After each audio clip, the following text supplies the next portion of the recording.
தொழுநோயாளியோட முதல் அறிகுறிகளோட வரவங்களா இருந்தாங்க.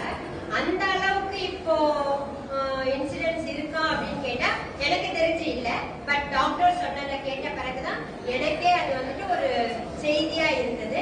அப்பெல்லாம் நாங்க பார்க்கும்போது தொழுநோயாளிகள்னா தொழுநோயாளினா எப்படி இருப்பாங்க அப்படின்ற கேட்கிற ஸ்டேஜ்ல இப்ப இருக்கோம். ஏன்னா அந்த லெவலுக்கு யாரும் விடுறது கிடையாது.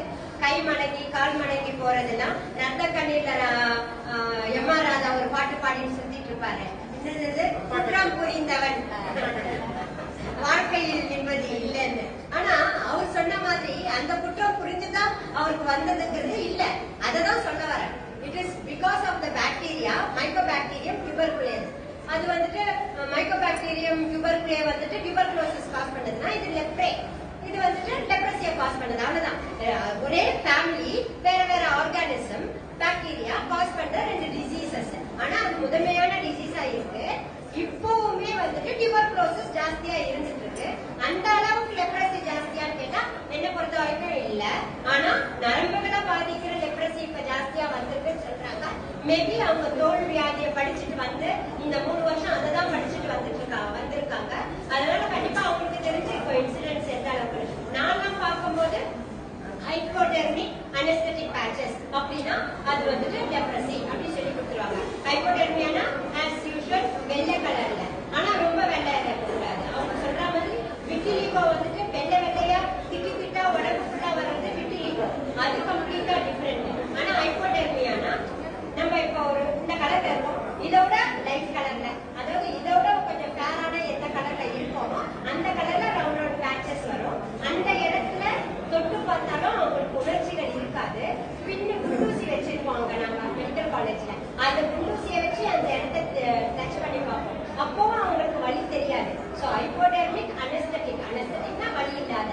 So hypodermic anaesthetic patches with nerve thickening. இங்க தொட்டு பார்ப்போம், அல்னார் நர்வ் இருக்கா, இங்க ஒரு நர்வ் போகும். அந்த நர்வ்ல அடிபட்டாதான் கிருன்னு எடுக்கும். கொஞ்சம் அடிபட்டா கூட நம்மளால கான்சென்ட்ரேட் பண்ண முடியாது. ஏன்னா நரம்புல இவ்வளவு அடிபட்டாலுமே அவ்வளவு வலிக்கும். அந்த நரம்பு பாதிக்கும் போது அது அனஸ்தீசியாவா ஆயிடுது. அந்த நரம்போட வேலை பெயினை கொடுக்கறது, சென்சேஷனை கொடுக்கறது, அந்த உடல் உறுப்பு இயங்குறதுக்குள்ள சக்தியை கொடுக்கறது. அதெல்லாமே அந்த நர்வ்ஸ் பாத்துக்குது, அந்த நரம்புகள் பாத்துக்குது. ஆனா அது பாதிக்கப்படும் போது, அது திக்காயிடும் போது அந்த அவங்க சொன்ன மாதிரி கைகள், விரல், முக்கியமானது விரல் பாகம்.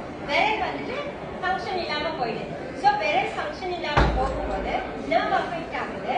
அதனால அந்த மசில்ஸ் எல்லாமே வந்துட்டு அட்ரஃபி ஆயிடுது. மசில் அட்ரஃபி ஆனா என்ன ஆகுது? ஹைப்போட்ரோபி ஆஃப் த மசில்ஸ் அட்ரஃபி ஆகும்போது கையில கண்ட்ராக்சர்ஸ் வர ஆரம்பிக்குது.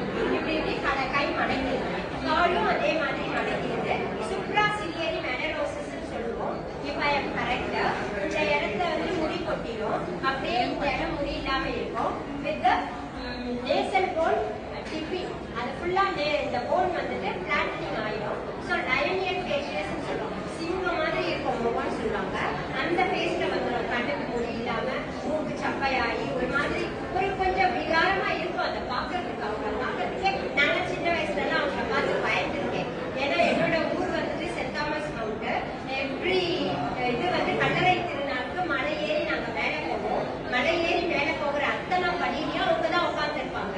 பார்க்கவே கொஞ்சம் விகாரமா இருக்கும். சின்ன குழந்தை பார்த்தாங்கன்னா பயந்துருவாங்க. ஆனா அந்த மாதிரி முத்தின நோய்களை நான் இப்ப பாக்குறது இல்லை. அததான் சொல்ல வரேன். சோ நம்ம இப்ப என்ன அளவுக்கு அவேர்னஸ் வந்துருச்சுன்னா, நரம்பு பாதிச்சாலுமே நம்ம டாக்டர் கிட்ட வந்து காட்டணுங்கிற அளவுக்கு அவேர்னஸ் வருது நம்மளுக்கு. சோ காலிலேயோ கையிலயோ உணர்ச்சிகள் அற்ற பேச்சஸோட கை கால் வந்து மறந்து போன மாதிரி இருந்ததுன்னா உடனே டாக்டர்ஸை வந்து பாத்துறது நல்லது. அவங்க சொன்ன மாதிரி காட்ட செருப்பு போட்டு நடக்கும்போது செருப்புல நடக்கிறோமானே தெரியாம ஒரு பஞ்சு மெத்தையில, ஏன்னா உணர்ச்சிகள் இல்ல, ஏதோ ஒரு பஞ்சு மெத்தையில நடந்து போற மாதிரி அனஸ்தட்டிக்கா இருக்கும் காலு. அந்த மாதிரி இருக்கும்போது வலி தெரியாது. நம்ம எப்போ ஹாஸ்பிட்டலுக்கு வருவோம்? வலி இருந்தாலும் ஹாஸ்பிட்டல் வர போறது கிடையாது. ஏன்னா அந்த வந்த நோய் உங்களுக்கு ஒரு சிம்டமா கொடுக்கணும். அந்த சிம்டம் வந்தாதான் நீங்க வந்து டாக்டரை வந்து பார்க்க போறீங்க. ஒரு சிம்டம் வந்து நீங்க சொல்றது, சைன் வந்து நாங்க பாக்குறது.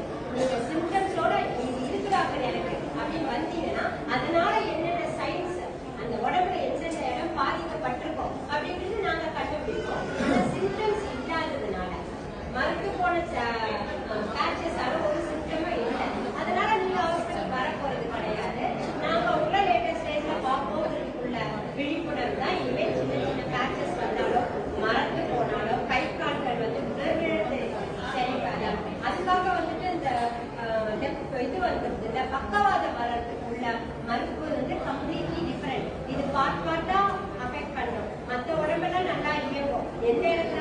அந்த அளவு பாதிக்கப்படும். ஸோ இதெல்லாம் தனித்தனியா பிரிச்சு புரிஞ்சு நம்ம படிச்சதை இந்த எதுக்கு இந்த 40-50 பேர் 100 பேர் கூட்டத்துக்கு இந்த அம்மா இவ்வளவு பேசிட்டு இருக்கு எனர்ஜியை வேஸ்ட் பண்ணினா இந்த 100 பேரோட இது முடிய போறது இல்லை.